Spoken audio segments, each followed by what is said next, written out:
Hey there, and welcome back to the layout once again. We have another layout update. Really not a lot's happened. I'll try to keep this as short as possible. There's really only two things to talk about, which begs the question, why would I do a layout update if that's all I have to talk about? But I just don't feel right when I don't upload a layout update for a while, because it sort of gives the impression that I haven't been working on the layout, but really that's not true. I just haven't been working as much as I'd like to. So I will share with you the little bit of work that I have gotten done. You can already see that here. And I just want to get this up now because I really don't see myself getting too much work done over the next week or so. So this will just sort of be a filler, and then I'll get back to you guys as soon as possible when I start to continue a bit of scenery work. So on that note, you will see that I have started a bit of dirt up here. This section over here is still in the process of drying. I started that on our live stream actually, which I just did a couple minutes ago. So if you guys were on our live stream, what was probably now yesterday for you guys, you would have seen me do a bit of scenery work, and I showed you how to do that. So you can go review that if you're interested. I will also probably upload a video in the future on how I do dirt. So working this way, you'll see, as I've already pointed out, a bit of dirt there.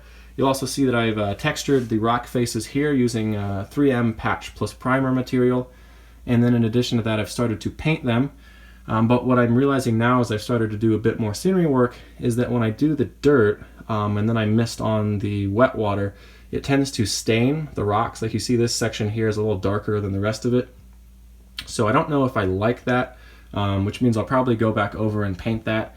And then the rest of the rock work, I'll probably do the dirt first and then paint, which is no big deal. Yeah, so that should work pretty fine. And then the step after that will probably be ballast, honestly, once I get the rest of the dirt done, because I want to do the ballast first and then the grass. And then I'll also have to touch up the backdrop too. So the backdrop painting, I got to do a bit more blue, you know, around the edges, anywhere where it's sort of splotchy. I want to do the dirt first because it has the tendency to sort of stain the backdrop, then touch up the backdrop, then the ballast, then the grass, if that makes sense. So I'm coming along here, but just really one step at a time. This is what the dirt will look like when it's all dried and finished. It's pretty good look, and I like the color we have going there. But you'll notice that the rock cuts themselves are quite a bit lighter than the actual dirt, and that is by design. Just if you look at photos of Crawford Hill, the rock cuts are very lightly colored. In fact, White Clay Creek runs right through here on the prototype, which is probably, this is probably where the name comes from, that really lightly colored clay material that you see in the rock faces.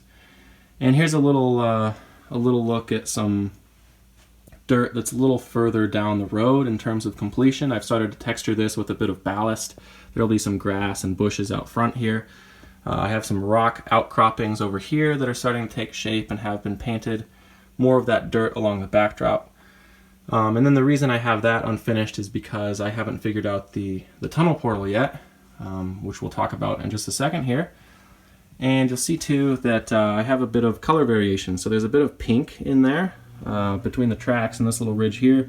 I need to pull that track in too. It's a little off the roadbed there. But that, I'm just trying to mimic some of the color variations that I found in some photos I took when we were out on Crawford Hill. There was this one area where there's noticeably pink streaks in the pulverized rock, probably from old ballast that used to be there.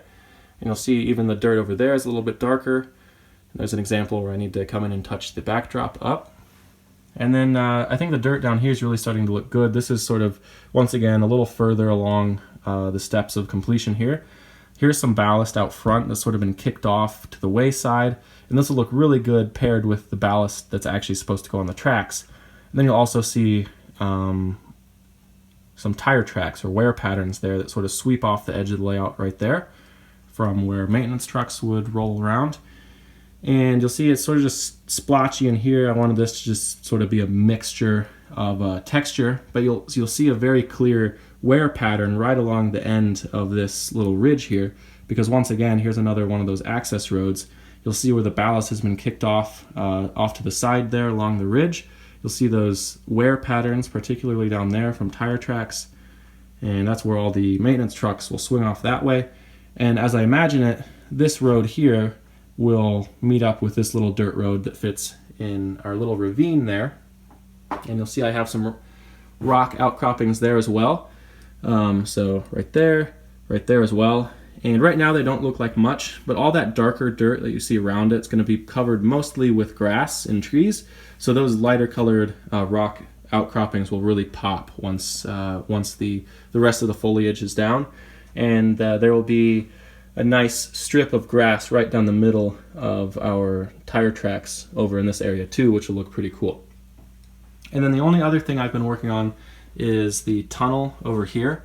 So this is my creation of the tunnel liner. You'll see that I just did some cardboard ribs every few inches or so.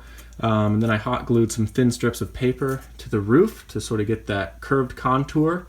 And then on the inside, I lined it, as you can already probably see, with a few layers of masking tape. And you'll see that that creates a pretty good look on the inside of that liner. What I was really looking for is this arched roof.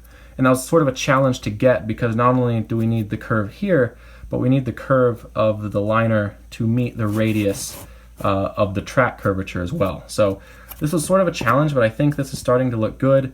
And now I just need to spray paint the inside a pretty good color.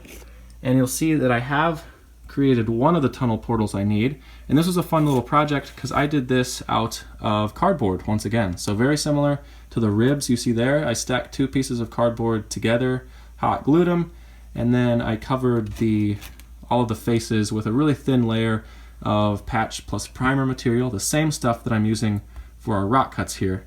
And then using a ruler and a piece of styrene, I just sort of etched in all the detail. So this actually matches pretty closely the north portal of Belmont Tunnel. So I'm pretty excited about how that's coming along.